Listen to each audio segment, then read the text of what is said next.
Good morning, everybody. This morning, me and my dad are going to be bringing close-up cows in from outside, putting them on the close-up straw pack. They're close to calving. We were going to do this yesterday afternoon, but some stuff went wrong. A water bowl started to flow over. The cow had problems calving. We had to call the vet.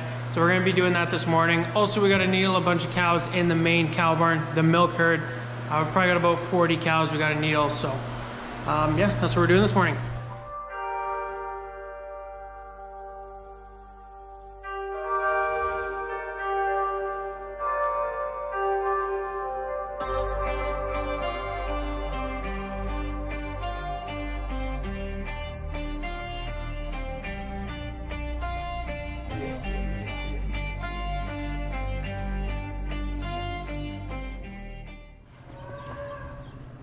So we got to take 10 cows out of these two corrals. 8 and 9 are dry cow corrals.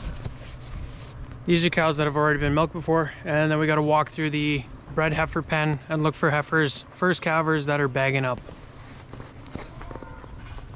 But all the cows in here, we know when they're due, so we just look for the numbers. So we just walk through the corral with the list of cows, pick them out.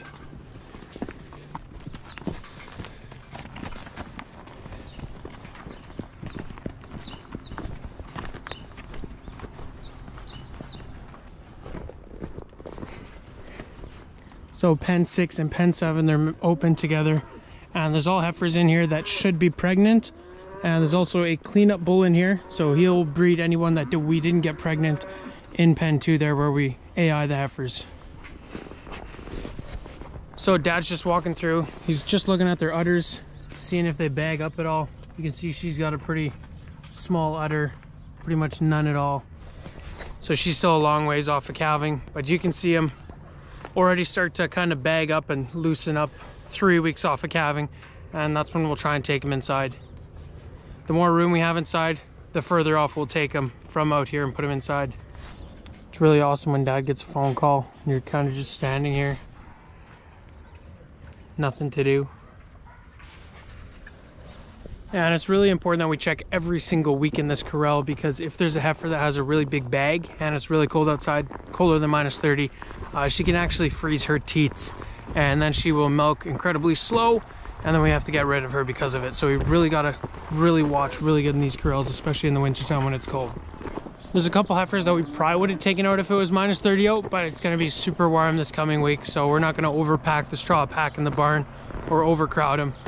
Just 5 or 6 cows here.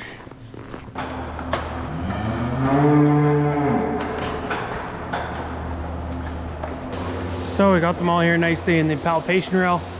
We can trim their tails super easily here, and we can also give them their vaccines in their backs. Super easy to do it here. They're just cows. If we had heifers, we would put them through the chute as well and shave their backs off, because heifers usually have a thicker winter coat on them. Cows are pretty tough and they have a thinner winter coat, so we don't need to shave their backs. Then they'll go in that close-up straw pack right there.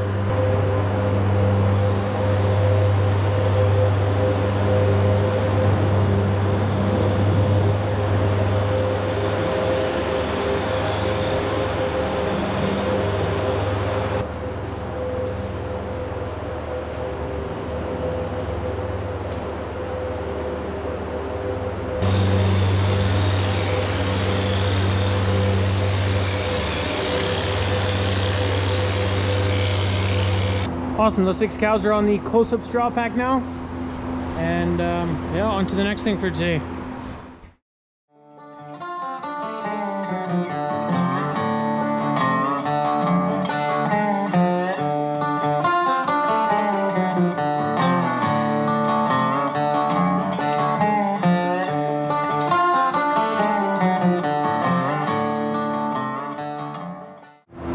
So we're vaccinating cows now. We got to do 22 of them.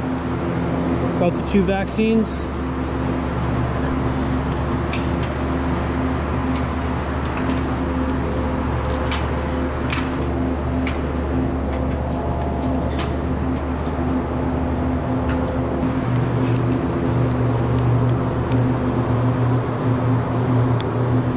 So these are 2 different vaccines, and one vaccine goes on one side of the cow's neck and the other on the other side. This just makes it more effective. You can't put them on top of each other. Cows aren't the biggest fan of the vaccines, but as we all know, vaccines solve all of the world's problems, so they gotta take them. $12.92 and 66. I could have missed them. 66 or 12.66? $12.92 and 66. Okay.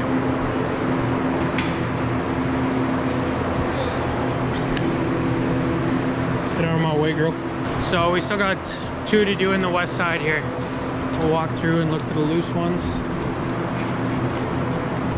So that white heifer up there is one that we need. He's gonna let some ladies out of the self lockers. Hopefully she'll go in, try and get some food and get locked up. She's a pretty young heifer though, so gonna need some luck for that to happen. Well, that worked out nicely. She didn't lock up, but we got her anyway. So we're out of the one vaccine. The other one on this side here, we can just put in the fridge and use next week. Got all the ladies done that we wanted to do. So it's awesome. Go clean this stuff up. Second load of feed is coming into the barn here.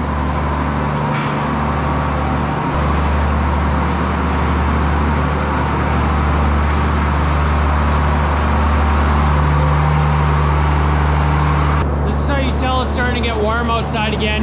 It's when the doors stay open as the tractor pulls through the barn. If it's really cold outside, you open the door, you sneak in, you close it right away, let the least amount of warm air out. But it's just nice outside now, so just leave them open.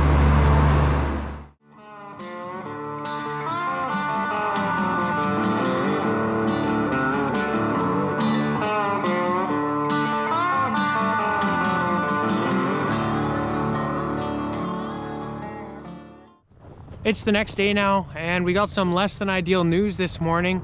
We sent a sample away of some barley that we combined last fall to see if it would be good for seed.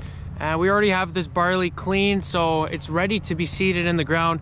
We just wanted to get it tested. We brought it to a seed lab to make sure that it was going to make good seed, but it came back that it wasn't going to be good. The germination percentage on it was 41%, which basically means 41% of the grain or the seeds that we were going to put in the ground was going to come up as a plant, and 59% was just going to sit in the ground dormant and it wasn't going to do anything. And this is really bad. You need a higher germination rate if you're putting seed in the ground than that. So that was just a probe. We basically have this fancy stick that we can probe into the top of that bin. This is the bin with the seed in there. So we probed 2 samples out the top, basically off of the top 1.5 meters of this bin, and then we brought it into the seed lab. So since it came back so bad, we want to take a better sample out of this bin, and we're also going to take better samples out of 2 other bins of barley that we combined, just to see if we have some better barley on the yard that we can go and get cleaned and use that for seed instead. But for now, we're trying to take a better sample out of this bin, sample the entire bin versus just doing the top 1.5 meters.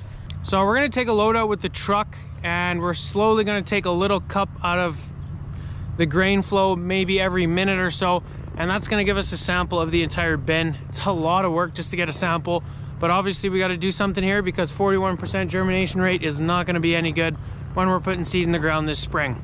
So the truck is in the shop there warming up. We're going to grab the augers and start taking the sample. So we got the yellow auger out here, and since we're taking samples for seed, it's got to be super clean. We got to make sure there's no leftover grain in any one of these augers. So Daddy's gonna go and clean this auger out. I got this auger pretty much level, stuck into the trees. I'm just gonna run it. Since it's level, all the grain will go out. That could all theoretically make its way into our grain sample. That wouldn't be okay. The deer are gonna eat this up anyway. Hopper's cleaned out as well. Should be good. All right, let's go park this thing underneath the seed bin. So this is our bin probe. It's 6 feet or 2 meters long, made out of brass, and you are supposed to just be able to stick this into a bin and get a good grain sample out of it. The only thing that's wrong with this is it's only the top 6 feet or 2 meters of the bin. So once you stick it in, you can slide it open, the tube will fill up with the grain sample, you close it again and you pull it out, and then the top is just open. You can just dump it into a pail. And we did that, and that's how we got the sample with only 41% germination. So since it's only the top 6 feet of the bin, we want to make good sure, because we already had that seed cleaned, if it is bad or not. So we'll just take another sample of the entire bin, which is what we're doing today. So now we're gonna take 1 truckload out of this bin, and over the course of this bin being filled up, I'm gonna take little scoops and put it into this pail, and this will give us a sample of the entire bin. It's way more accurate than that little bin probe.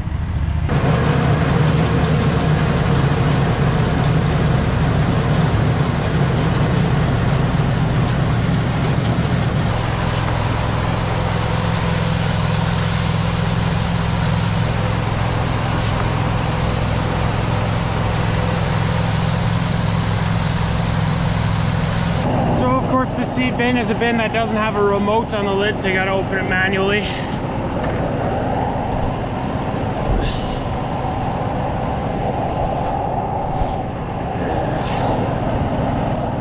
Gnarly view though. All the trees are frosted up this morning again. Super foggy still.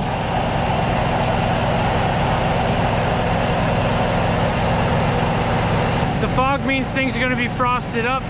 Makes things slippery, so we gotta be super careful on the bin ladder this morning. So that's the pail we got out of that bin. That's all we needed. So now that truck is full, we're gonna go put it back in that bin. I was just unloading grain, and my dad yelled at me, "Go run to the corrals, run to the corrals. Cows are out, cows are out." And yeah, sure enough, pen 2's out. So this is pen 2, the breeding age heifers. You can see they're all the way down back there. Our guy Costa, he is in the feed wagon. He's the guy who saw this, called us, so get them back in their pen. This will usually happen once every couple of months. You know, someone forgets to put the chain on, or even the cows, they're always aggressively licking that chain, trying to itch their head on the chain or the gates, and they work it loose, or someone just forgets to put it back properly. So I think they're all the way up along the barn there. These cows are definitely all over the place. So I gotta interview you quickly for the I wonder who the last person to go in there was.